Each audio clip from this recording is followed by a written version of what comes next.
अब महाराष्ट्र में property agent बनने के लिए एग्जाम देना जरूरी होगा। रियल एस्टेट एजेंटों को अब परीक्षा से गुजरना होगा। इस बात की घोषणा महाराष्ट्र रेरा ने की है। रेरा ने कहा है कि जो इस परीक्षा को पास करेगा वही प्रमाणिक तौर पर एजेंट का काम कर सकेगा। इसके लिए खुद महाराष्ट्र रेरा परीक्षा का आयोजन किया जाएगा। रेरा की माने तो जो एजेंट परीक्षा पास कर पाएंगे वो ही प्रॉपर्टी एजेंट के तौर पर काम कर पाएंगे। इस परीक्षा का मुख्य उद्देश्य एजेंटों को नियमों की जानकारी देना है। रेरा का मानना है कि एजेंट्स को रियल एस्टेट के नियमों और कानून की बेसिक जानकारी होना बहुत जरूरी है। मौजूदा एजेंट्स को भी इस एग्जाम से गुजरना होगा और 1 सितंबर तक प्रमाण पत्र हासिल कर लेना होगा। महाराष्ट्र में फिलहाल करीब 38,000 प्रॉपर्टी एजेंट्स हैं। इन एजेंट्स के लिए रेरा से रजिस्ट्रेशन जरूरी कर दिया गया है। एजेंट्स के लिए परीक्षा का आयोजन ऑनलाइन होगा और इसके लिए रेरा ने IBPS यानी कि institute of banking personal selection के साथ एग्जाम के लिए करार किया है। एग्जाम के खातिर बेसिक पाठ्यक्रम भी विकसित किया गया है और अगले महीने यानी कि फरवरी से ही रेरा एजेंट्स के लिए ट्रेनिंग शुरू कर देगा। प्रॉपर्टी एजेंट्स के लिए एग्जाम देना इसलिए भी जरूरी होगा क्योंकि रेरा केवल वैध प्रमाण पत्र वाले एजेंट्स को ही अपने पोर्टल पर रजिस्ट्रेशन की अनुमति देगा। रेरा ने अपने सर्कुलर में कहा है कि रियल एस्टेट एजेंट सार्वजनिक चेहरा होते हैं, प्रमोटर्स और घर खरीदारों के बीच की मध्यस्थता करवाते हैं, इसीलिए उन्हें नियामक ढांचे का ज्ञान देना बहुत जरूरी है।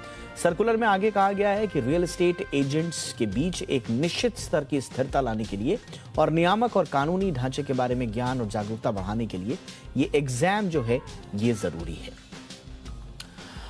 इस वक्त हमारे साथ खास मेहमान जुड़ चुके हैं इस मसले पर बातचीत करने के लिए। रेरा एक्सपर्ट राजेंद्र कुकरा साहब हमारे साथ जुड़ चुके हैं। राजेंद्र जी, बहुत बहुत स्वागत है सर आपका हमारे शो पर। ये बड़ा इंपॉर्टेंट और सिग्निफिकेंट स्टेप है सर, और इनफैक्ट जी बिजनेस पे जब हम कभी भी इस मसले पर चर्चा करते हैं तो हमारी भी ये डिमांड रही है, जो एक्सपर्ट्स आते हैं उनका भी ये नजरिया रहा है कि जो एजेंट्स हैं, जो बड़ी महत्वपूर्ण कड़ी हैं ग्राहक और पूरे रियल एस्टेट की, उनके लिए आप कोई एग्जाम दीजिए, उनके लिए सर्टिफिकेशन रखिए। कितना महत्वपूर्ण आप मानते हैं सर इसे? नहीं, देखिए दीपक जी, ये बहुत अच्छा स्टेप है और बहुत महत्वपूर्ण है। पहले मैं आपको ये बता देता हूँ कि ये नोटिफिकेशन आने से पहले क्या प्रोविजन था और इस नोटिफिकेशन का इम्पैक्ट क्या होगा। देखिए, पहले प्रोविजन था कि आपको रियल एस्टेट एजेंट बनना है तो रजिस्टर होना है, उसकी फॉर्मेलिटी होती है, सेक्शन 9 रेरा एक्ट प्रोवाइड करता है। फिर रूल 11 प्रोवाइड करता है कि क्या क्या रिक्वायरमेंट्स है जो आपको फिलअप करके रजिस्ट्रेशन का समय देनी है। रूल 12 बोलता है कि आपका रिजेक्शन होगा एप्लीकेशन या एक्सेप्ट होगा। रूल 13 बोलता है कि आपका रिन्यूअल के समय क्या प्रोसेस है, और उसकी पेनल्टी भी सेक्शन 62 प्रोवाइड करता है। तो ये तो अभी तक प्रोविजन था, लेकिन बेसिक डिफरेंस जो ये सर्कुलर आने के बाद ये होगा कि जो भी रियल एस्टेट एजेंट अपने आप को रजिस्टर्ड कराना चाहते हैं उनके लिए एक ऑनलाइन एग्जाम होगा। देखिए कि ऐसा हो गया कि एक डायरेक्ट आप फाइनल नहीं खेलेंगे, नॉकआउट मैच खेल के आपको जाना पड़ेगा to show your capability and skill. अब ऑनलाइन एग्जाम जो होगा उसके अंदर डेफिनेटली रियल एस्टेट से रिलेटेड क्वेश्चनरीज होगी।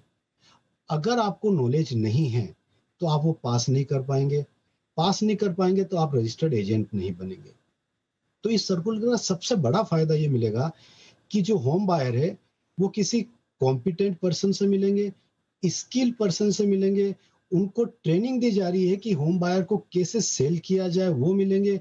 तो इन सब का एक मोटा मोटी एडवांटेज ये होगा कि होम बायर उन एजेंट से मिलेंगे जिनमें स्किल है, जिनमें यूजफुलनेस है, जिनमें कॉम्पिटेंसी है। अदरवाइज आप आज अभी के सिनेरियो में देखेंगे तो हर गली में, हर स्ट्रीट में आपको रियल एस्टेट एजेंट की शॉप मिल जाएगी। कोई भी आपको इंट्रोड्यूस करा देगा, अपना कमीशन ले लेगा, बट कॉम्पिटेंसी है या नहीं अपने को नहीं मालूम है। सो देयरफॉर ये जो स्टेप लिया गया है, एक लेक्यूना था, उसको वो कंप्लीट कर देगा। ये एक तरह से एंट्रेंस एग्जाम है आपका, जो हर जगह होता है। तो ये बहुत अच्छा स्टेप किया है। बिल्कुल सर। और दीपक जी, इसमें एक सर्कुलर के अंदर एक चीज बहुत अच्छी की इन्होंने, हाँ, कि आपको ही नहीं, जो रियल एस्टेट एजेंट है आपको ही नहीं, वो हर इंसान जो होम बायर से डायरेक्टली सेल बाय करने की डील करेगा उसको भी रजिस्टर होना है। ये एक बहुत अच्छी चीज है। अदरवाइज तो आप किसी से मिल लेते हैं, सेल एजेंट हो गया, मार्केटिंग वाले हो गए, आप उनसे मिलते हो, वो अपनी एक चेकलिस्ट लेके बैठते हैं। लेकिन ये प्रोविजन आने के बाद में डेफिनेटली एक बहुत अच्छा स्टेप है जिसमें स्किल, यूजफुलनेस, कॉम्पिटेंसी, इन सब चीजों को लेके एजेंट को रजिस्टर करेंगे तो आप जिनसे मिलेंगे उनको कुछ तो नॉलेज है। बिल्कुल। अब जो ये तो इस रही तरह सर से होम बायर व्यवहार की बात। करता यस सर। अब ये तो रही होम बायर की बात कि होम बायर है। जिससे हाँ, मिल रहा है, अब वो एक तरह से सर्टिफाइड है, स्किल्ड है, कॉम्पिटेंट है। लेकिन मैं तो इसको दूसरे नजरिए से भी देख रहा हूं, आपका इस पे टेक जरूर चाहूंगा। इसमें जो रियल एस्टेट का जो पूरा का पूरा एक ब्रांडिंग होगी, क्योंकि एक ट्रस्ट डेफिसिट रहा है। अगर आप एक गलत होम बायर से एजेंट से मिलते हैं तो पूरा का पूरा रियल एस्टेट के बारे में गलत अवधारणा जो है वो ग्राहक के मन में पैदा हो जाती है, तो एक ट्रस्ट डेफिसिट पैदा होता है। तो अगर सही जानकारी देने वाला सर्टिफाइड है, सही जानकारी दे पा रहा है, तो पूरा का पूरा रियल एस्टेट की ब्रांडिंग भी अच्छी होगी सर। बिल्कुल डेफिनेटली। देखिए, अब नॉर्मली कहा जाता है कि कभी सब्जी चावल बनाते तो पूरे सब चावल या सब्जी को नहीं देखते, किसी एक दो को देखते हैं। तो इसी तरह से सिमिलरली एक मछली पूरे तालाब को गंदा करती है, वो कहावत यहाँ यूजफुल होती है। लेकिन ये होने के बाद में डेफिनेटली एक ऑब्लिगेशन बढ़ जाता है, प्रोफेशनलिज्म आ जाता है। आज इस रियल एस्टेट एजेंट के अंदर प्रोफेशनलिज्म की बहुत कमी है। ये आने से प्रोफेशनलिज्म जहाँ आ जाता है, वहाँ डेफिनेटली एक ब्रांडिंग, ट्रस्ट, कॉन्फिडेंस आ जाता है कि आप जिन लोगों के साथ डील कर रहे हैं उनको एक सर्टिफिकेट ऑफ कॉम्पिटेंसी मिला हुआ है अंडर ए रेगुलेशन। तो एक बहुत बड़ी ब्रांडिंग होगी, एक ट्रस्ट। आप जैसे किसी प्लेन में बैठते हैं, पायलट से आप सर्टिफिकेट नहीं पूछते हैं, लेकिन एक ट्रस्ट रहता है कि जो भी वो चला रहा है वो एक एक ऑथराइज्ड है, कॉम्पिटेंट है। वही चीज एक ब्रांडिंग आगे बढ़ेगी। और आज नहीं, आज के 4-5 साल बाद में डेफिनेटली ये एक बहुत बड़ी चीज होगी जिसमें होम बायर का एक कॉन्फिडेंस रहेगा। जिस चैनल से वो जा रहे हैं, जिन लोगों से वो मिल रहे हैं, उन पे कॉन्फिडेंस बढ़ेगा और एक पूरे रियल एस्टेट मार्केट की एक तरह से ब्रांडिंग, एक इमेज अलग तरह से दिखेगी। जो एब्सोल्युटली। चीटिंग, धोखा, वो चीज मेरे को लगता है कम होगी। वो ट्रस्ट लोगों का ज्यादा बढ़ेगा इस पर। बिल्कुल तो बिल्कुल सर। डेफिनेटली इस पर रियल एस्टेट मार्केट की ब्रांडिंग होना ही है। बिल्कुल, और ये दोनों के लिए विन विन सिचुएशन है, होम बायर के लिए भी और रियल एस्टेट के लिए भी। और एक दूसरे का ट्रस्ट दोनों को चाहिए, वो मिलेगा। मुझे लगता है सर बहुत अच्छी नजीर है, बाकी जगह भी लागू होनी चाहिए। डेफिनेटली। आप देख लीजिए, आप एनसीएलटी होता है, वहां पे भी रिजोल्यूशन प्रोफेशनल के लिए एंट्रेंस एग्जाम होता है, वो पास करते हैं, अपॉइंट करते हैं। आप हर किसी में भी देख लीजिए। तो ये एक चीज है जहां पे कहीं इन्वेस्टमेंट होता है। होम बायर अपनी hard and money, entire life की मनी को इन्वेस्ट करता है और वो अनप्रोफेशनल लोगों से फंस जाता है, लिटिगेशन चालू हो जाते हैं। लेकिन जब वो प्रोफेशनल लोगों से डील करेंगे, एक रेगुलेटरी ऑथोरिटी के गाइडेंस के अंदर उनको कॉम्पिटेंसी सर्टिफिकेट दिया है, तो उनसे डील करने पे एक इन्वेस्टमेंट का सही यूज होना, सही इन्वेस्ट होना, सिक्योर सेफ होना, एक कॉन्फिडेंस बढ़ जाता है। तो ये जो एक एग्जाम की बात रहती है, ये डेफिनेटली हर जगह होना चाहिए। जहाँ पे भी एक सॉलिसिटिंग का कोई भी चीज होता है, आप मार्केटिंग की कोई भी चीज होती है, तो उसमें एक कॉन्फिडेंस डेफिनेटली बढ़ेगा। तो मेरा ये मानना है कि ये जो एग्जाम वाली चीजें हैं, डेफिनेटली हर जगह, दूसरी जगह भी होनी चाहिए, जिससे एक फेथ, कॉन्फिडेंस, प्रोफेशनलिज्म, हर चीज बढ़ेगी और विन विन सिचुएशन सब लोगों के लिए रहेगी। Absolutely sir. बहुत बहुत शुक्रिया सर, आपने हमारे दर्शकों के लिए वक्त निकाला। और बिल्कुल इंपॉर्टेंट बात आपने जो कही, जो प्रोफेशनलिज्म आएगा और जो ट्रस्ट डेफिसिट, जो एक बड़ा पेन पॉइंट रहा है रियल एस्टेट का, होम बायर और रियल एस्टेट के बीच में, वो कम होगा। बहुत बहुत शुक्रिया हमारे दर्शकों के लिए वक्त निकालने के लिए sir. Thank you Deepak ji. चलिए आगे बढ़ते हैं और अब बात करते हैं एक और मसले की। लेकिन उससे पहले ज़रा आपको कुछ तस्वीरें दिखा देते हैं जोशीमठ की, और उस पर ज़रा चर्चा कर लेते हैं कि वहाँ पर स्थिति कैसी है। जोशीमठ का संकट हर गुजरते दिन के साथ बढ़ता जा रहा है। भारतीय अंतरिक्ष अनुसंधान संगठन की एक रिपोर्ट के मुताबिक उत्तराखंड के जोशीमठ में केवल 12 दिन में 5.4 सेंटीमीटर की तेजी से जमीन धंस गई। यानी कि 12 दिन में 5.5 सेंटीमीटर जमीन धंस गई। इसरो के नेशनल रिमोट सेंसिंग सेंटर ने कुछ सैटेलाइट तस्वीरें जारी की हैं, जिनसे साफ पता चलता है कि कैसे शहर धीरे धीरे जमीन में धंस रहा है। आने पर जमीन तेजी से धंसने की घटना 2 जनवरी 2022 से शुरू हुई थी, और जो तस्वीरें हैं उसका आकलन किया इसरो की इस एजेंसी ने, और उसके बाद ये सब जो डेटा हैं, डिटेल्स हैं, वो जारी किए गए हैं। इसरो ने यह भी पाया कि अप्रैल से नवंबर 2022 के बीच धंसने की जो दर थी वो बहुत कम थी। रिपोर्ट में कहा गया है कि अप्रैल और नवंबर 2022 के बीच 7 महीने की अवधि में जोशीमठ शहर के भीतर 9 सेंटीमीटर तक की धीमी धंसान दर्ज की गई। इस बीच सरकार भी लगातार एक्टिव है और कई फैसले ले रही है। जोशीमठ में जमीन धंसने की वजहें हैं, उनकी पता लगाने की कोशिश की जा रही है और यहां जमीन धंसने के लिए यहां चल रही जिन परियोजनाओं को प्रथम दृष्टया जिम्मेदार ठहराया जा रहा है, वहां पर भी रोक लगा दी गई है। यहां जमीन धंसने के लिए बिजली कंपनी एनटीपीसी मसलन इसको जिम्मेदार है या नहीं, इस पर अभी बातचीत चल रही है, जांच चल रही है, लेकिन सरकार अब इसकी जांच कर रही है। इसके लिए 8 संस्थाओं को तैनात भी किया गया है। दूसरी तरफ आज राज्य की कैबिनेट ने जोशीमठ पर एक विशेष बैठक की और बैठक में जोशीमठ के लोगों के पुनर्वास को लेकर कई अहम फैसले लिए गए। कैबिनेट ने 45 करोड़ की आर्थिक सहायता को मंजूर किया और इसके साथ ही 5 जगहों को पुनर्वास के लिए कैबिनेट ने बाकायदा चिन्हित भी किया है। साथ ही परिवारों को दिया जा रहा जो शुरुआती मुनाफा था 4,000 रुपए जो किराया के रूप में दिए जाने थे, उसको 5,000 कर दिया गया है और 6 महीने के लिए जोशीमठ के लोगों का बिजली और पानी का बिल माफ कर दिया गया है। ये कैबिनेट के कुछ फैसले हैं, लेकिन इन तमाम फैसलों के इतर जो सैटेलाइट तस्वीरें आई हैं वो क्या कहती हैं, जरा इसका वैज्ञानिक विश्लेषण आज हम करने की कोशिश कर रहे हैं।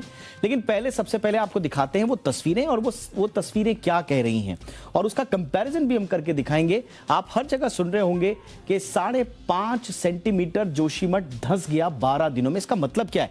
देखिए, जो 2 तस्वीरें बड़ी इंपॉर्टेंट है, बाकी तस्वीरों पर हम नहीं जा रहे हैं, लेकिन 2 इंपॉर्टेंट तस्वीरें जो आई हैं इसरो की तरफ से, वो ये पहली है, सबसिडेंस जोन आपको दिख रहा होगा, ये जो पीली रेखा है इसके अंदर का ये जो पूरा इलाका है जो कि भू धंसाव का क्षेत्र है, जिसको सबसिडेंस जोन कहा जा रहा है, यानी कि ये धंसा है। अब अगर आप देखेंगे इसका जो क्राउन यानी कि ऊपर की तरफ है, ये सकरा है और नीचे फैल रहा है, यानी कि इसरो ने जो अपने सैटेलाइट्स के माध्यम से इसकी जो स्टडी की है उसके मुताबिक ये 12 दिनों में 5.4 सेंटीमीटर धंस गया। अब देखिए इसका मतलब क्या है, 5.4 सेंटीमीटर धंसने का मतलब क्या है 12। अगर मैं आपको 2 शहरों से कंपेयर करके बताऊं जिनको fastest sinking cities of world कहा जाता है, पहला है जकार्ता, इंडोनेशिया की राजधानी, और दूसरा मेक्सिको सिटी। जकार्ता का अगर आप सिंकिंग रेट देखेंगे तो अलग अलग आंकड़े हैं, लेकिन मोटा मोटा जो एक ऑथेंटिक आर्टिकल्स के रूप में पब्लिश हो चुका है उसमें 1 से 15 सेंटीमीटर प्रति वर्ष की दर से जकार्ता धंस रहा है। कारण वही है, देखिए मैं आपको बताता हूं, कारण उसके थोड़ा सा ग्लोबल वार्मिंग से भी जुड़े हुए हैं, लेकिन यह भी कहा जा रहा है कि लोगों ने वहां पर जो ग्राउंड वाटर है उसका दोहन किया, उसकी वजह से वहां पर तेजी से वो धंस रहा है जकार्ता। तो वो भी 15 सेंटीमीटर, अगर हम अपर रेंज भी माने तो 15 सेंटीमीटर प्रति वर्ष की रफ्तार से धंस रहा है, लेकिन यहां पर ये 12 दिनों के भीतर 5.5 सेंटीमीटर धंस जाता है। तो आप समझ सकते हैं कि रफ्तार जो धंसने की है वो क्या है। इसी तरह से मैक्सिको सिटी से अगर आप कंपेयर करेंगे तो मैक्सिको में अलग अलग रिपोर्ट्स हैं, लेकिन जो सर्वमान्य है वो ये कहा जाता है कि ऑन एन एवरेज 30 सेंटीमीटर प्रति वर्ष की रफ्तार से वो मैक्सिको सिटी धंस रही है। लेकिन आप रफ्तार अगर 12 दिनों के हिसाब से देखेंगे तो कहीं ज्यादा जमीन धंसती हुई नजर आ रही है जोशीमठ में। ये तो है जो फास्ट हमने 12 दिनों का दिया है आंकड़ा इसरो ने। अब जरा दूसरी तस्वीर दिखाते हैं आपको, और ये 7 महीने का पीरियड है। ये आप देखेंगे, ये अगेन ये जो सबसिडेंस जोन है पीले, उसमें इस पे भी आप देखेंगे कि क्राउन और नीचे का अगर आप देखेंगे तो अंदाजा लगा सकते हैं कि किस रूप में धंस रहा है। और सबसे बड़ी बात यह है कि ये पूरा इलाका जो है ये जोशीमठ की प्राइम लोकेशन है। यहाँ की रिहाइश जो है सबसे ज्यादा इसी इलाकों में, इंपॉर्टेंट जो इंस्टैब्लिशमेंट्स हैं, चाहे वो सिविल एस्टैब्लिशमेंट्स हो या आर्मी और पैरामिलिट्री फोर्सेस के, वो इसी इलाके में आते हैं। इनफैक्ट नरसिंह मंदिर भी जो है, जो रिलीजियस सिग्निफिकेंस का है, वो भी इसी एरिया में है। तो ये कितना धंसा? ये 8.9 यानी कि 9 सेंटीमीटर 7 महीनों में धंसा है। यहां पर भी आप रफ्तार देखेंगे तो ये नजर आती है प्रथम दृष्टया मैक्सिको और जो आपकी जकार्ता है उस सिटी से भी ज्यादा फिलहाल नजर आती है। तो कुल मिला के हम पेस अगर देखें तो बहुत बड़े संकट में इस वक्त जोशीमठ खड़ा हुआ है। थोड़ा और इसका विश्लेषण करते हैं। हमारे साथ बहुत ही खास मेहमान इस वक्त जुड़ चुके हैं जिन्होंने हमारे लिए वक्त निकाला है। डॉक्टर यशपाल सुंद्रियाल सर हमारे साथ जुड़ चुके हैं, जाने माने भूगर्भ शास्त्री हैं। सुंद्रियाल सर, गुड इवनिंग, बहुत बहुत स्वागत है सर आपका। थैंक यू, आपने जी बिजनेस के दर्शकों के लिए वक्त निकाला। सर, ये जो तस्वीरें हैं ये क्या कहती हैं, और कारण कुछ इसमें स्पष्ट नहीं किया गया है, लेकिन मोटा मोटा कहा जा रहा है कि शायद अंडरग्राउंड मटेरियल मूवमेंट का जिक्र है। कुछ हम इस वक्त कह पाने की स्थिति में हैं कि धंसाव की असल वजह क्या है सर? देखिए, ऐसा है, धंसाव की असल वजह तो ये है कि पूरा का पूरा जोशीमठ शहर एक पुराने लैंडस्लाइड पे बैठा हुआ है और लैंडस्लाइड के नीचे जो रॉक है उसके ऊपर कम से कम ये 100 मीटर या से लेकर के 150 मीटर तक का मलबा जो है वो है और उसके ऊपर जोशीमठ शहर बसा हुआ है। अब जोशीमठ शहर में जो आप तस्वीरें दिखा रहे हैं या सैटेलाइट से जो आ रही हैं, जो सबसे ज्यादा थिकली पॉपुलेटेड एरिया है वहां पे धंसाव ज्यादा हो रहा है। मेरा कहने का मतलब ये है कि जिस जगह पे वेट ज्यादा है, और भू धंसाव तब होता है कि जब जो है पानी वहां पेनिट्रेट करे।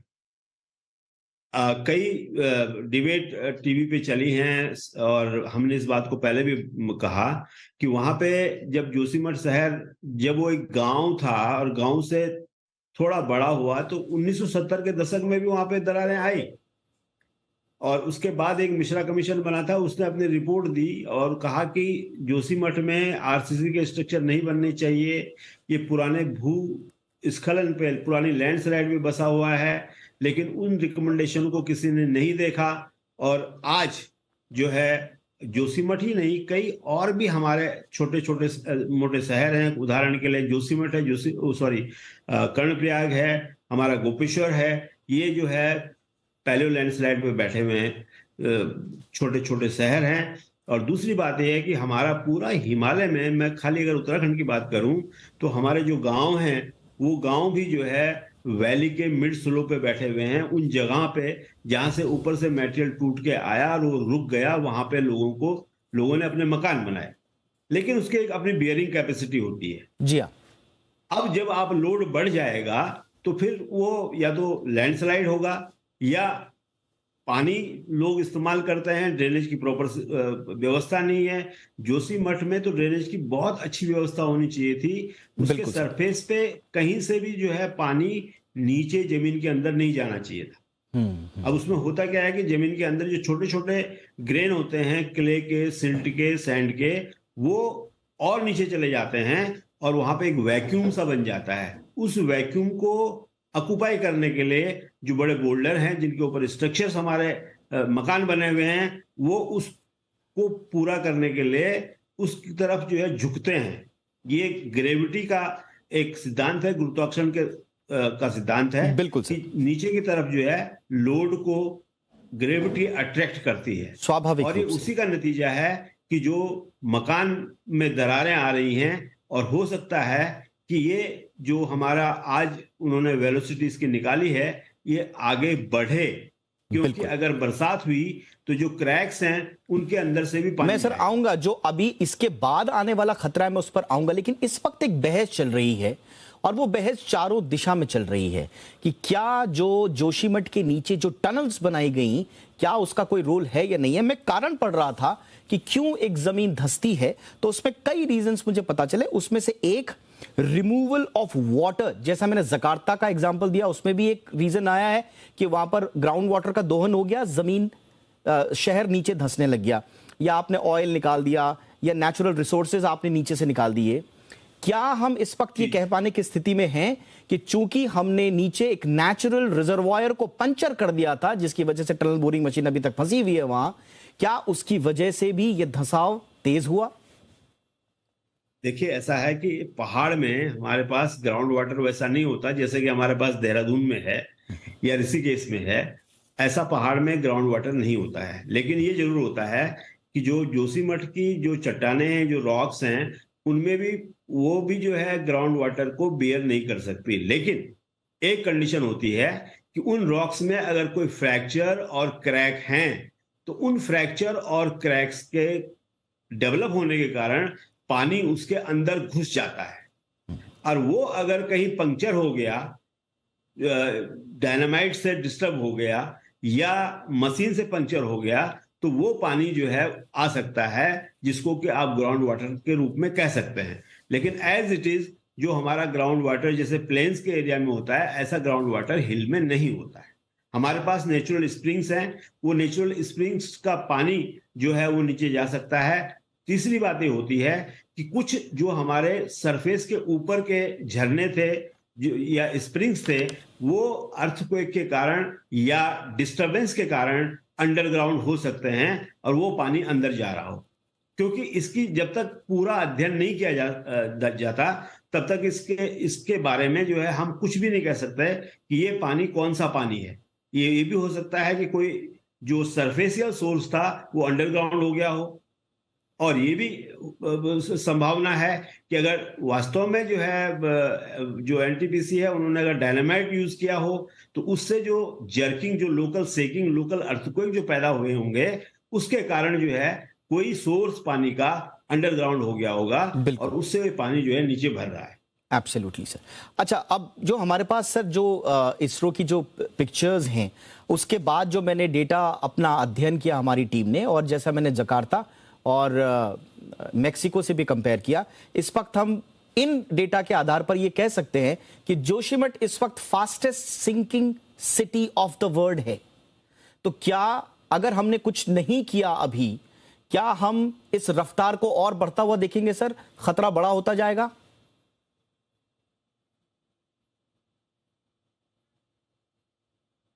दरअसल में जैसे आप कह रहे हैं ना कि जो जकार्ता का और मैक्सिको का आपने उदाहरण दिया, वहां पे और यहाँ पे जो है, जो अब हम ये बात कर सकते हैं कि जो भूगर्भीय जो हमारी स्थिति है वो अलग अलग है। हिमालय जो है वो, उसमें जैसे मैंने आपसे कहा कि ऐसा ग्राउंड वाटर नहीं है, लेकिन हिमालय में हमारे पास नेचुरल स्प्रिंग्स हैं। नहीं, बिल्कुल सर वहां पर तो हम सीधा सीधा कह सकते हैं कि चलिए ग्लोबल वार्मिंग का वहां पर असर है, क्योंकि जकार्ता जितना सिंक हो रहा है उतना वहां पर सी लेवल भी बढ़ रहा है, वो हम कह सकते हैं। यहाँ तो ग्लोबल वार्मिंग के तो अपरोक्ष रीजन है, लेकिन मैनमेड तो सीधा सीधा नजर सामने आ रहा है कि हमने खुद अपने हाथों से ऐसी स्थितियां पैदा कर दी। तो क्या हमारे लिए खतरा बड़ा होता जा रहा है सर? ये एंथ्रोपोजेनिक हमारा जो जोशीमठ की समस्या है, और जिस कैलेमिटी से इस समय पूरा उत्तराखंड जो है वो जूझ रहा है जोशीमठ की समस्याओं से, उसका एकमात्र कारण ही जो है एंथ्रोपोजेनिक एक्टिविटी, मानवीय जो गलतियां हैं वो है। बिल्कुल बिल्कुल सर, बिल्कुल। बहुत बहुत शुक्रिया सर, आपको जाना भी है, आपने हमारे लिए ये वक्त निकाला, हमारे दर्शकों के लिए थैंक यू सो मच। हाँ जी, बातें तो आपसे बहुत करनी थी सर, अच्छा लग रहा था, लेकिन आपके दूसरे कमिटमेंट्स भी हैं, हम आपको ज्यादा डिस्टर्ब नहीं करेंगे। Thank you so much sir इस विश्लेषण के लिए आपका। चलिए अब एक छोटे से ब्रेक के लिए रुकते हैं, और ब्रेक के उस पार हम एक और महत्वपूर्ण खबर पर विश्लेषण करेंगे, समझने की कोशिश करेंगे कि ये जो फ्रॉड के नए नए तरीके हैं ये किस तरह से अपना रूप बदल रहे हैं। ब्रेक के बाद आपको बताएंगे फेडएक्स के नाम पर कैसे धोखाधड़ी की जा रही है। बने रहिए हमारे साथ, देखते रहिए इंडिया 360।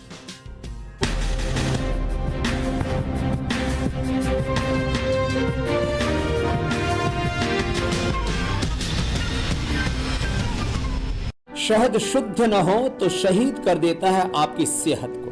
प्योरिटी के 100 से अधिक पैरामीटर्स पर खरा है पतंजलि हनी। पतंजलि हनी, प्योरिटी की 100% गारंटी। फ्रेंड्स, मैं कुछ खुशखबरी आप सबके साथ शेयर करना चाहता हूँ। पहला, हमने हमेशा की तरह इस बार भी अच्छा परफॉर्म किया है। हमें क्या मिलेगा? दूसरा, हम एम्प्लॉय बेनिफिट में इन्वेस्ट करेंगे। अरे अब बता भी दो क्या मिलेगा। और तीसरा, हम LIC के ग्रुप फंडेड प्लान्स में इन्वेस्ट करेंगे। अरे सब कुछ मिलेगा। अब लीव एनकैशमेंट, ग्रेचुटी और पेंशन के साथ हमारा भविष्य सुरक्षित है। जी हाँ, LIC pension and group scheme में ही है एम्प्लॉइज का असली फायदा। हिंदी, उर्दू, पंजाबी, भोजपुरी, मैथ। जीनियस। अच्छा, शहर कौन सा? सही सवाल गलत जगह। सही जगह है ग्लोब कैपिटल, जहां पर आपको मिलेंगे award winning research based ideas, अपने पोर्टफोलियो को मैनेज करने की सुविधा। Globe capital, money must grow. Investment in securities market are subject to market risk. Read all the related documents carefully before investing. How is natural resource accounting different from the traditional way? It will give a more comprehensive picture. If we produce value of goods and services, how much resources we consume, and because that cost is never taken into account, and we take it for granted, and it is getting depleted. Hello, 360 News. Gallant advance TMT सरिया, इसकी ताकत बने घर की ढाल और इसकी flexibility रखे घर को सॉलिड सालों साल। गैलेंट एडवांस टीएमटी सरिया, निर्माण का रियल हीरो।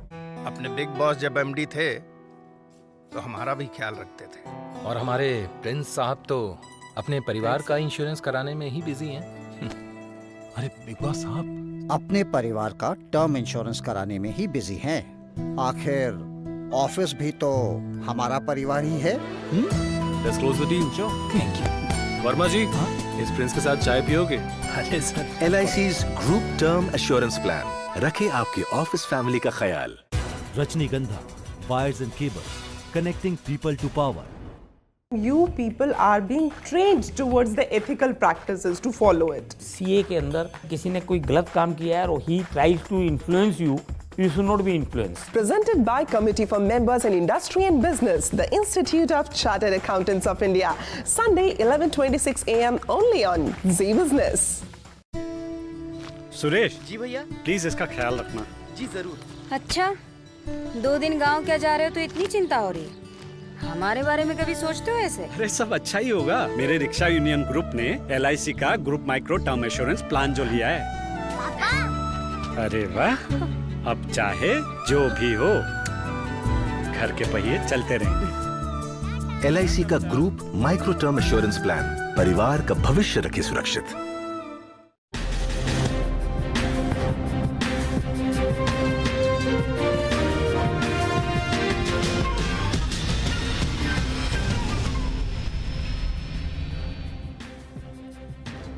ब्रेक के बाद आपका स्वागत है और आइए आपको एक और सीरीज जो फ्रॉड कैसे कैसे हमने एक सीरीज चलाई है उसमें एक और फ्रॉड का तरीका आज आपको बताते हैं।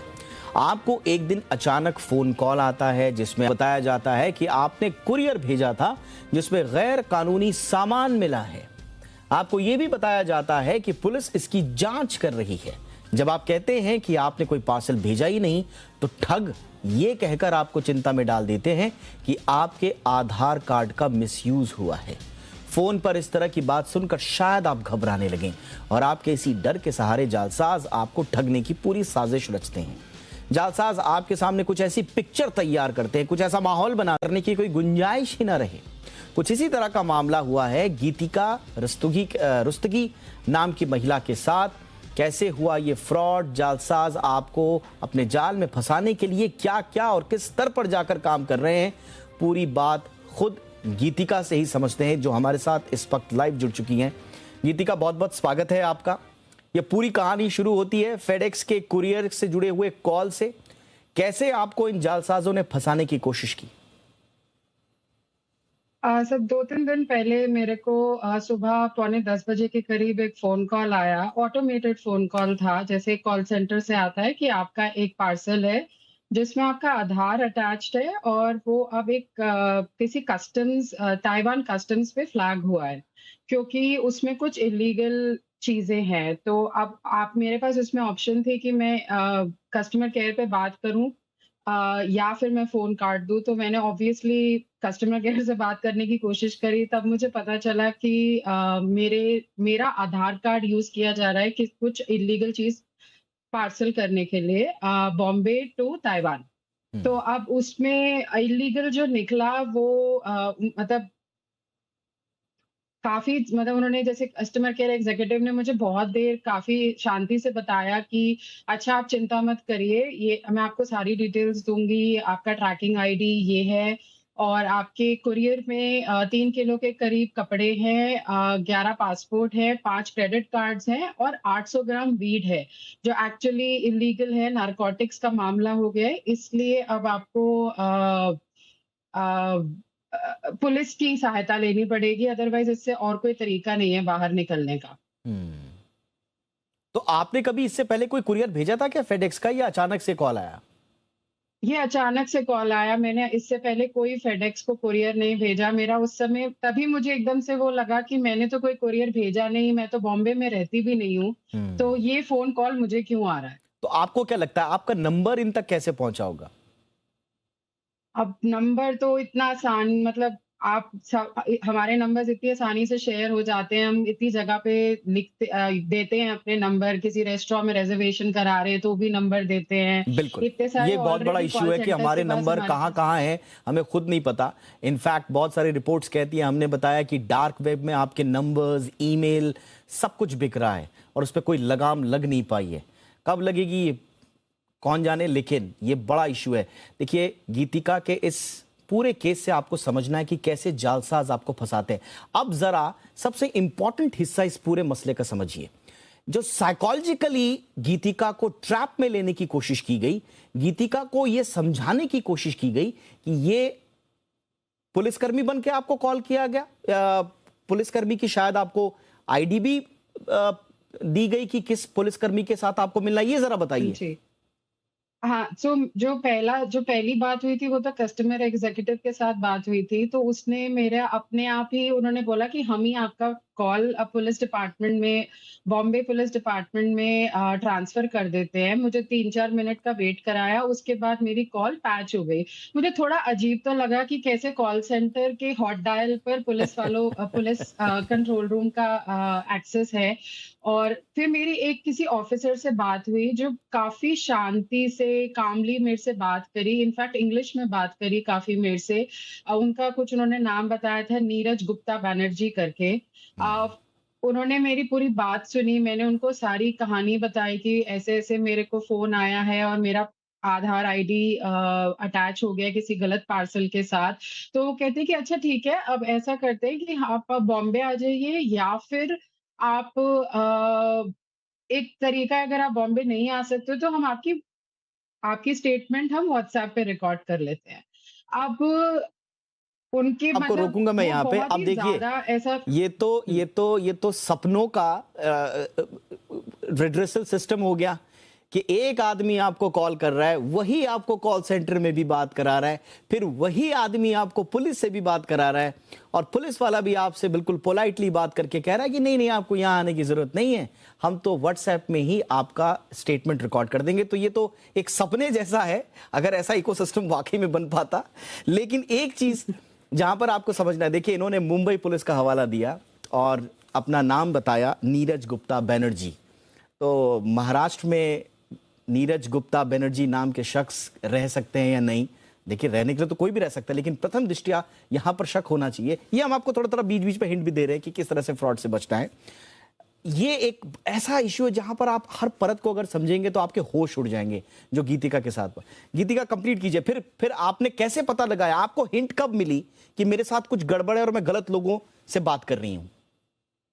तो जैसे पहले 10-15 मिनट तो ये मतलब ये कॉल सिर्फ एक पार्सल को लेके चल रही थी, फिर अचानक से ये कॉल इतना मतलब उसने रूप ही चेंज कर लिया बिल्कुल। अब वो मनी लॉन्ड्रिंग और हवाला ट्रांजैक्शन पे बात पहुंच गई थी। तो उन्होंने बोला कि अच्छा ऐसा करते हैं, हम आपका आधार कार्ड चेक करते हैं कि आधार नंबर कहीं और मिसयूज हो रहा है या नहीं हो रहा है। उसके बाद उन्होंने पता नहीं, उन्होंने अपने किसी कुलीग से बोला होगा कि वायरलेस पे कि अच्छा आप चेक करो ये नंबर, ये आधार नंबर है, आप चेक करिए अगर ये कहीं और किसी और जगह पे यूज हो रहा है नहीं हो रहा है। तब पुलिस, जो उनका अच्छा वो जो तथाकथित पुलिस वाला था, सॉरी गीतिका मैं आपको बीच बीच पे इसलिए रोक रहा हूं ताकि मैं लोगों को और डीपली बता पाऊं। वो जो कथित पुलिस वाला था, उसने बाकायदा ये दिखाने की कोशिश की कि वो किसी वायरलेस से अपनी टीम से बात कर रहा है, ताकि पूरा का पूरा सीन जो है वो रियल लगे। तो वायरलेस पर जब बात हुई, क्या हुआ फिर गीतिका? तो उन्होंने फिर उसने जो दूसरा ऑफिसर जो था वायरलेस पे, उसने ये बताया कि इनका आधार कार्ड तो बहुत जगह पे इस्तेमाल हो रहा है, काफी 3 SBI में अकाउंट खुले हुए हैं, 2 यस बैंक में है, एक शायद सिटी बैंक का नाम भी लिया था उन्होंने। तो 3-4 बैंक्स में आपके अकाउंट खुले हुए हैं, करोड़ों रुपए की आपकी हवाला ट्रांजैक्शंस हो रही हैं आपके आधार कार्ड पे। तो मैं तो घबरा गई क्योंकि मुझे इतना, मैंने कहा मेरा कोई लेना देना ही नहीं है इतना इन सब चीजों से। मैंने पार्सल भेजा, ना मैंने कोई हवाला ट्रांजैक्शंस कराई हैं। तो पुलिस वाले ने पूछना शुरू किया कि क्या आपको लगता है कि आपके अकाउंट में कोई इलीगल पैसा आया है? आपके पास कितने अकाउंट है, उनमें लगभग कितना बैलेंस है? वो मैंने गलती करी, मैंने बता दिया। बट मैंने उन्हें कोई डिटेल्स एज सच कोई नहीं दी कि मैंने कोई बैंक अकाउंट डिटेल्स दी हूँ अपनी। बट उसने फिर वही पूछना शुरू करा कि आपके पास कितना मतलब आपके पास कोई इलीगल पैसा आया है या कहीं से आया है। तो मतलब अब वो रो भी मतलब वो जो कॉल थी वो पार्सल के बारे में थी नहीं, अब वो कुछ हवाला और मनी लॉन्ड्रिंग के बारे में बन गई थी। तब मुझे थोड़ा सा डर लगा कि हो भी सकता है कि आधार कार्ड एक ऐसा डेटा है कि जो बहुत इजीली अवेलेबल भी है, अगर कोशिश करे आदमी तो मिसयूज हो सकता है, इसलिए मैं थोड़ा घबरा गई उस समय। बट उसके बाद उन्होंने फिर कहा कि अच्छा एक तरीका है इससे बाहर निकलने का, हम 20-30 मिनट में इसको निपटा देंगे बिल्कुल। उसने किसी एक बंदे का नाम मतलब एक आदमी का नाम लिया, बॉम्बे से कोई गेरोल्ड करके आदमी था। उन्होंने कहा आप इस बंदे को जानते हो या नहीं जानते हो? तो मैंने कहा नहीं मेरे को तो पता ही नहीं है, मैं तो पहली बार इनका फोटो। उसने मुझे बकायदा फोटो भेजी अपने उस बंदे की। उसने एक आर्टिकल का लिंक भी मतलब स्नैपशॉट भी भेजा मेरे को। बोला कि आपको पता है आप जानते हो इस आदमी को? मैंने कहा नहीं मैं इस आदमी को बिल्कुल नहीं जानती हूँ। अच्छा तो हो सकता है हम इस आदमी को इन्वेस्टिगेट कर रहे हैं मनी लॉन्ड्रिंग के लिए, वो ऑलरेडी अरेस्ट हो चुका है, हो सकता है कि आपका भी आधार कार्ड इसी मनी लॉन्ड्रिंग केस और उन्होंने उसकी गिरफ्तारी की कुछ तस्वीरें भी शेयर करी जो जो जो ऐसा लग रहा था कि ये सही है, कुछ अखबार की कटिंग पूरा ये आपको झांसे में लेने के लिए।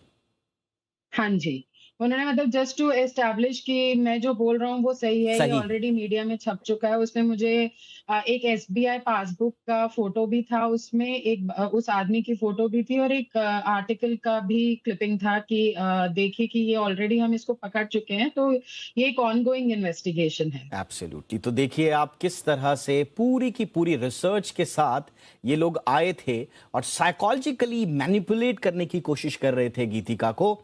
गीतिका जागरूक थी, उनके ट्रैप में नहीं फंसी, लेकिन कोई भी आसानी से इन लोगों के ट्रैप में फंस सकता है।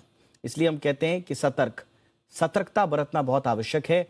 और अब ये सिर्फ आपका नंबर और ईमेल लेकर ही आपके साथ धोखाधड़ी नहीं कर रहे हैं, बल्कि ये इस तरह के साइकोलॉजिकल हथकंडे अपनाकर एकदम रियल सिचुएशन बनाकर और आपको पैनिक में डालकर, देखिए हवाला का नाम लिया इन लोगों ने इलीगल पैसे का नाम लिया, इन लोगों ने वीड का नाम लिया जिसको सुनकर आजकल हर कोई डर जाता है, नार्कोटिक्स, इस तरह की चीजें ये लोग आपके साथ एक सीन बनाने की कोशिश करते हैं ताकि आप घबरा जाएं और घबरा कर एक ऐसा आर्टिफिशियल सीन बनाते हैं कि आप एक्चुअल में फंस गए हैं और फिर उस मकड़जाल से निकलवाने के लिए ये आपसे पैसे की डिमांड करते हैं। कितने पैसे मांगे गीतिका इन्होंने?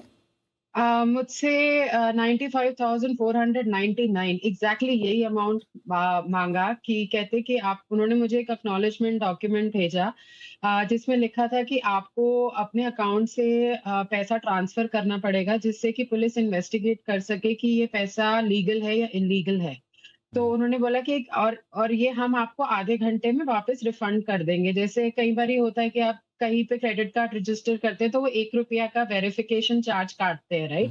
तो वैसा सा इन्होंने कुछ मुझे बोला कि बस वैसा ही होगा, आप दिया आपने कि नहीं? कि आप ट्रांसफर कर देना, पैसा ट्रांसफर कर देना और रिमार्क्स में आप मुंबई फाइनेंस डिपार्टमेंट लिख देना सो दैट आपके बैंक को भी पता चल जाए कि आपका खाता अंडर इन्वेस्टिगेशन है फॉर फाइनेंशियल क्राइम। तो आपने ये पैसा दिया उनको गीतिका? नहीं, बिल्कुल नहीं। तब मुझे लगा कि कुछ तो वाकई में गड़बड़ है। मेरी फैमिली मेरे साथ थी, उन्होंने बोला ये पैसे क्यों मांग रहे हैं। बिल्कुल केस क्लोज करने ये के वाकई लिए में पैसे कौन मांगता है। हैट्स ऑफ टू यू गीतिका, आपने उनके झांसे में आप नहीं आए। अच्छी बात ये हुई कि आपने पूरा इस प्रक्रिया को पूरा ऑब्जर्व किया, एक जागरूक नागरिक की तरह आपने इसको ट्विटर पर डाला ताकि सब लोग सतर्क रहें। और हमने भी आपसे संपर्क किया एक जिम्मेदार चैनल होने के नाते, ताकि गीतिका की कहानी एक नजीर बने उन लोगों के लिए जो पोटेंशियल शिकार हो सकते हैं इस तरह के जालसाजों का।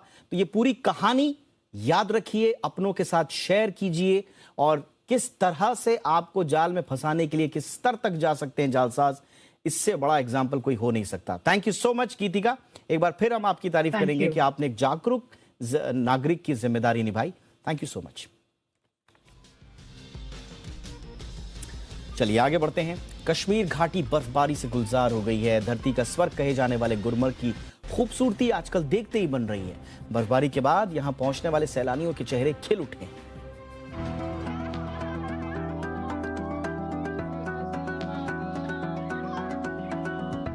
जम्मू कश्मीर को यूं ही धरती का स्वर्ग नहीं कहते। यहाँ के पहाड़ और इन पहाड़ों पर बर्फ की सफेद चादर किसी का भी ध्यान अपनी तरफ खींच सकते हैं। और मौका जब क्रिसमस और नए साल की छुट्टियों का हो तो इन पहाड़ों की रौनक और बढ़ जाती है। कश्मीर को यूं भी लोग जन्नत कहते हैं और सच्ची में ये जन्नत ही जैसा महसूस होता है। I am so happy. इतना बढ़िया नज़ारा मैंने लाइफ में कभी नहीं देखा।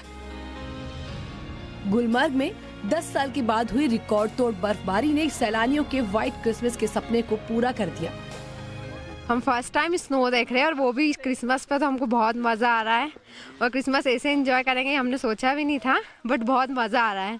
मुझे ये सीन देखने को मिलेगा और वो भी क्रिसमस के मौके पे। I am very lucky with मेरी फैमिली भी साथ में है, तो इससे अच्छा मौका मेरे लिए कुछ नहीं हो सकता था। इस बर्फबारी से कश्मीर में पर्यटन उद्योग से जुड़े लोगों का भी बड़ा फायदा हुआ है। हम बहुत ही हैप्पी होते हैं क्योंकि यहाँ पे टूरिस्ट आते हैं, हमें टूरिस्ट के साथ ही रोजगार चलता है हमारा यहाँ पे। तो अभी हम खुश है, स्नोफॉल नया हो रहा है यहाँ पे। इस साल क्रिसमस और नए साल के लिए बड़ी संख्या में सैलानी पहुँच रहे हैं। विशेष रूप से गुलमर्ग, पहलगाम और सोनमर्ग जैसे इन हिल स्टेशंस पर लोगों को पैर रखने की भी जगह नहीं मिल रही है।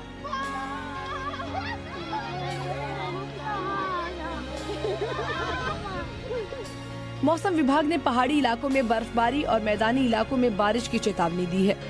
अनुमान है कि फिर 26 से 28 दिसंबर तक बर्फबारी हो सकती है।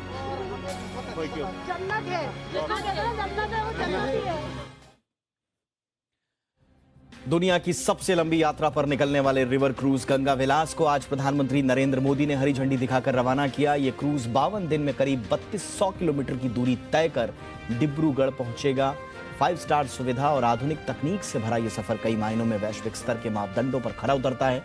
इस क्रूज के पहले सफर में 32 स्विस यात्री सवार हैं। प्रधानमंत्री मोदी ने कार्यक्रम को संबोधित करते हुए कहा कि इस गंगा विलास क्रूज के जरिए पूर्वी भारत के अनेक पर्यटक स्थलों को फायदा मिलेगा। आज मेरी काशी से डिब्रूगढ़ के बीच दुनिया की सबसे लंबी नदी जल यात्रा गंगा विलास क्रूज का शुभारंभ हुआ है। इससे पूर्वी भारत के अनेक पर्यटक स्थल वर्ल्ड टूरिज्म मैप में और प्रमुखता से आने वाले हैं। और इस लग्जरी क्रूज की क्या खासियत है और अंदर से ये कैसा दिखता है, बता रही हैं हमारी संवाददाता शिवांगी ठाकुर।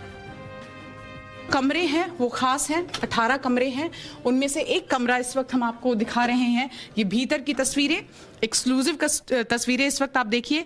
जब आप कमरे में दाखिल होंगे तो सबसे पहले यहाँ पर वॉशरूम बनाया गया है और वॉशरूम में हर एक सुख सुविधाएं, यहाँ पर जो एक 5 स्टार होटल में होती है वैसी ही सुख सुविधाएं यहाँ पर आपको देखने को मिलेगी। चाहे आप देखिए शावर वाला जो इलाका है, उसके अलावा आप देख सकते हैं तस्वीरों में एक एक मार्बल, एक एक चीज़ बहुत ही सलीके से यहाँ पर बनाया गया है। ऐसा बिल्कुल भी नहीं लगता कि आप पानी में चल रहे किसी क्रूज पर हैं। ऐसा लगता है कि आप जमीन पर कोई 5 स्टार होटल है वहां पर है। जरा भीतर अब एंट्री करते हैं। जो मेहमान यहाँ पर आएंगे, हमने आपको बताया था कि कैसे यहाँ पर चप्पल या जूते अलाउ नहीं हैं, लेकिन जो गेस्ट यहाँ पर आएंगे देखिए इस तरह के जूट के ये स्लीपर्स यहाँ पर दिए गए हैं जो कि बहुत ख़ास है। और उसके बाद यहाँ मेहमानों के लिए अलग अलग तरह के आप देखिए जो पिलो हैं, ये पिलो कवर्स भी बहुत ख़ास है। कहीं बनारस की हम कहें तो झलक दिखती है, कपड़े बनारसी हैं, कहीं रेशम का काम दिखता है। और इसी के साथ साथ जो यहाँ पर गेस्ट आएंगे उनके लिए ये एक छोटा सा टीवी सेट और नीचे भी आप देखिए कि अगर कोई पढ़ना चाहे तो वो भी इलाका यहाँ पर है। साथ ही साथ रेस्ट करने के लिए भी और एक स्टडी टेबल भी। और इतना ही नहीं, आप तस्वीरों में देखिए कि अगर आप यहाँ पर बैठकर आराम करना चाहते हैं तो आप यहाँ से ये नज़ारे देख पाएंगे। और सामने जो मुझे इस वक्त दिखाई दे रहा है वो गंगा नदी है। और इस वक्त देखिए क्रूज अब चल पड़ा है, एकदम स्टेबल है, ज़्यादा मूवमेंट नहीं है। और देखिए यहाँ पर जब गेस्ट आएंगे तो उनके लिए कबर्ड यहाँ पर दिया गया है और जो भी सुख सुविधाएं एक 5 स्टार होटल में होनी चाहिए वो सब कुछ यहाँ पर मौजूद हैं जो गेस्ट आएंगे उनके लिए। तो कुल मिलाकर यहाँ जैसा कि आप देखते हैं 5 स्टार होटल्स में होता है कि एक फायर इमरजेंसी प्लान भी होता है, रास्ते भी आपको दिखाए जाते हैं कि कहाँ कहाँ से निकलना है, sun deck, upper deck, main deck और लोअर डेक। और इस वक्त हमारी मौजूदगी यहाँ पर यानी कि इस मेन डेक पर है।